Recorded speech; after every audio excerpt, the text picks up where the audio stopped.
ನಮಸ್ಕಾರ ಎಲ್ಲರಿಗೂ. ನಾನು ನಿಮ್ಮ ಪ್ರೀತಿಯ ರಾಯಚೂರು ಹುಡುಗಿ. ತಮಗೆಲ್ಲರಿಗೂ ಅಮ್ಮನ ಅಡುಗೆ ಮನೆ ಕಾರ್ಯಕ್ರಮಕ್ಕೆ ಹೃದಯಪೂರ್ವಕ ಸ್ವಾಗತ. ಇವತ್ತಿನ ಸ್ಪೆಷಲ್ ರೆಸಿಪಿ ಏನಪ್ಪ ಅಂದರೆ ಅವಲಕ್ಕಿ ಚುಡುವ. ಅದು ಹೇಗೆ ಮಾಡೋದು ಅಂತ ನೋಡ್ಕೊಂಡು ಬರೋಣ. ಮೊದಲಿಗೆ ಈ ಅವಲಕ್ಕಿನ ಮಾಡಲಿಕ್ಕೆ ನಾನಿಲ್ಲಿ ನೈಲಾನ್ ಪೋಹನ ಬಳಸ್ಕೊತಾ ಇದ್ದೀನಿ, ಅಂದರೆ ತೆಳುವಾದ ಪೋಹನ ಬಳಸ್ಕೊತಾ ಇದ್ದೀನಿ. ಹಾಗೆ 1 ಕಪ್ಪಷ್ಟು ಶೇಂಗಾ ಕಾಳು, 1 ಕಪ್ಪಷ್ಟು ಪುಟಾಣಿ ಕಾಳು, 1 ಕಪ್ಪಷ್ಟು ಕರಿಬೇವು ಸೊಪ್ಪು, ಹಾಗೆ 1 ಸಂಪೂರ್ಣವಾದ ಗಡ್ಡೆ ಬೆಳ್ಳುಳ್ಳಿನ ತೊಗೊತಾ ಇದ್ದೀನಿ. ನೀವು ಇನ್ನೂ ಜಾಸ್ತಿ ಕೂಡ ಹಾಕ್ಕೋಬೋದು. ಹಾಗೆ ನೀವು ಇದೇ ಹಂತದಲ್ಲಿ ಕೊಬ್ಬರಿ ಕೂಡ ಸೇರಿಸ್ಕೋಬೋದು. ನಾನು ಕೊಬ್ಬರಿ ಹಾಕ್ಕೊತಾ ಇಲ್ಲ, ಹಾಗಾಗಿ ಅದನ್ನು ತೊಗೊಂಡಿಲ್ಲ.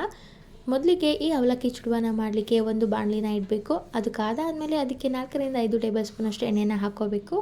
ಎಣ್ಣೆ ಇನ್ನೇನು ಕಾದಾಗಿದೆ ಅಂದಮೇಲೆ ಅದಕ್ಕೆ ಅರ್ಧ ಟೇಬಲ್ ಸ್ಪೂನ್ ಜೀರಿಗೆ, ಅರ್ಧ ಟೇಬಲ್ ಸ್ಪೂನ್ ಸಾಸಿವೆನ ಹಾಕ್ಕೋಬೇಕು. ಜೀರಿಗೆ ಸಾಸಿವೆ ಚಟಪಟ ಅಂದಮೇಲೆ ನಾವು ಮುಂಚೆನೇ ಎತ್ತಿ ಇಟ್ಕೊಂಡಿರುವಂತಹ ಕರಿಬೇವು ಸೊಪ್ಪನ್ನ ಇದೇ ಹಂತದಲ್ಲಿ ಹಾಕಿ ತುಂಬ ಚೆನ್ನಾಗಿ ಫ್ರೈ ಮಾಡ್ಕೋಬೇಕು. ಕರಿಬೇವು ಇನ್ನೇನು ತುಂಬ ಚೆನ್ನಾಗಿ ಫ್ರೈ ಆಗಿದೆ ಅಂದಮೇಲೆ ಅದನ್ನು ಈ ರೀತಿ ಸೈಡ್ಗೆ ಸರಿಸ್ಕೋಬೇಕು. ಅದಾದಮೇಲೆ ನಾವು ಬಿಡಿಸಿ ಹೆಚ್ಚಿ ಇಟ್ಕೊಂಡಿರುವಂತಹ ಬೆಳ್ಳುಳ್ಳಿನ ಇದೇ ಹಂತದಲ್ಲಿ ಹಾಕಿ ಅದು ಸಂಪೂರ್ಣವಾಗಿ ಗೋಲ್ಡನ್ ಬ್ರೌನ್ ಆಗೋವರೆಗೂ, ಕ್ರಂಚಿನೆಸ್ ಬರೋವರೆಗೂ ಅದನ್ನು ಫ್ರೈ ಮಾಡ್ಕೋಬೇಕು.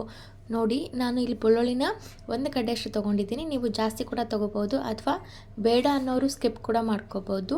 ನೋಡಿ, ಇದೇ ರೀತಿ ಬೆಳ್ಳುಳ್ಳಿನ ಲೋ ಫ್ಲೇಮಲ್ಲಿ ಇಟ್ಟು ಅಥವಾ ಮೀಡಿಯಮ್ ಫ್ಲೇಮಲ್ಲಿ ಇಟ್ಟು ತುಂಬ ಚೆನ್ನಾಗಿ ಫ್ರೈ ಮಾಡ್ಕೋಬೇಕು. ಬೆಳ್ಳುಳ್ಳಿ ಎಷ್ಟು ಚೆನ್ನಾಗಿ ಫ್ರೈ ಆಗುತ್ತೋ ಅಷ್ಟು ಟೇಸ್ಟಿಯಾಗಿ ಬರುತ್ತೆ, ತುಂಬಾ ಸಖತ್ತಾಗಿ ಬರುತ್ತೆ. ಹಾಗೆ ಇದೇ ಹಂತದಲ್ಲಿ ನಾನು ಹಸಿ ಶೇಂಗಾನ ಹಾಕ್ಕೊತಾ ಇದ್ದೀನಿ. ನೀವು ಬೇಕಿದ್ದರೆ ಹುರಿದಿರುವಂಥ ಶೇಂಗಾ ಕೂಡ ಹಾಕ್ಕೋಬೋದು. ಹಸಿ ಶೇಂಗಾ ಹಾಕೋದ್ರಿಂದ ಕ್ರಂಚಿನೆಸ್ ಬರುತ್ತೆ, ತುಂಬ ಟೇಸ್ಟಿ ಬರುತ್ತೆ.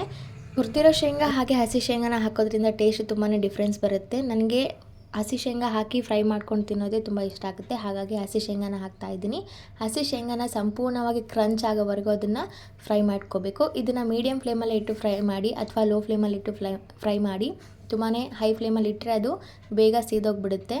ಹಾಗಾಗಿ ನಾನು ಇದೇ ಹಂತದಲ್ಲಿ ಉಪ್ಪನ್ನ ಕೂಡ ಹಾಕ್ತಾಯಿದ್ದೀನಿ. ನಿಮಗೆ ಎಷ್ಟು ರುಚಿಗೆ ತಕ್ಕಷ್ಟು ಉಪ್ಪನ್ನ ಹಾಕಿ ತುಂಬ ಚೆನ್ನಾಗಿ ಫ್ರೈ ಮಾಡ್ಕೋಬೇಕು. ಇನ್ನೇನು ಶೇಂಗಾ ಸಂಪೂರ್ಣವಾಗಿ ಫ್ರೈ ಆಗಿದೆ, ಇನ್ನೊಂದು 10% ಮಾತ್ರ ಫ್ರೈ ಆಗೋದು ಇದೆ ಅನ್ನುವಾಗ ನಾವು ಪುಟಾಣಿ ಕಾಳನ್ನ ಹಾಕಿ ಅದನ್ನು ಫ್ರೈ ಮಾಡ್ಕೋಬೇಕು. ಪುಟಾಣಿ ಕಾಳನ್ನ ಜಾಸ್ತಿ ಹೊತ್ತು ಫ್ರೈ ಮಾಡೋ ಅವಶ್ಯಕತೆ ಇರೋದಿಲ್ಲ, ಅದು ಹಾಗೆ ಇದ್ರೂ ಓಕೆನೇ.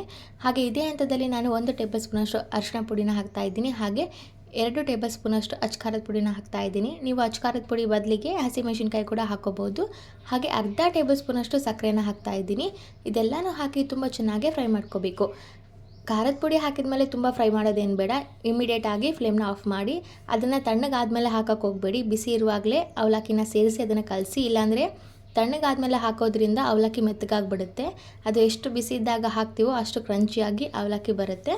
ನೋಡಿ, ನಾನು ಇದೇ ಹಂತದಲ್ಲಿ ಅವಲಕ್ಕಿನ ಹಾಕ್ತಾಯಿದ್ದೀನಿ. ಇದನ್ನು ಹಾಕಿ ತುಂಬ ಚೆನ್ನಾಗಿ ಕಲಿಸ್ಕೋಬೇಕು.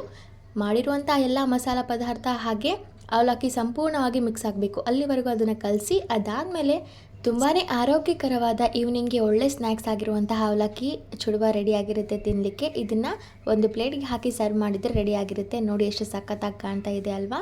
ಇದಾಗಿತ್ತು ಇವತ್ತಿನ ಸ್ಪೆಷಲ್ ಅವಲಕ್ಕಿ ಚುಡುವ. ಈ ರೆಸಿಪಿ ನಿಮಗೆಲ್ಲರಿಗೂ ತುಂಬಾ ಇಷ್ಟ ಆಗಿದ್ದರೆ ನಮ್ಮ ಯೂಟ್ಯೂಬ್ ಚಾನಲನ್ನು ಲೈಕ್ ಮಾಡಿ, ಶೇರ್ ಮಾಡಿ, ಕಮೆಂಟ್ ಮಾಡಿ, ಹಾಗೆ ನಮ್ಮ ಯೂಟ್ಯೂಬ್ ಚಾನಲನ್ನು ಸಬ್ಸ್ಕ್ರೈಬ್ ಮಾಡಿ. ಧನ್ಯವಾದಗಳು.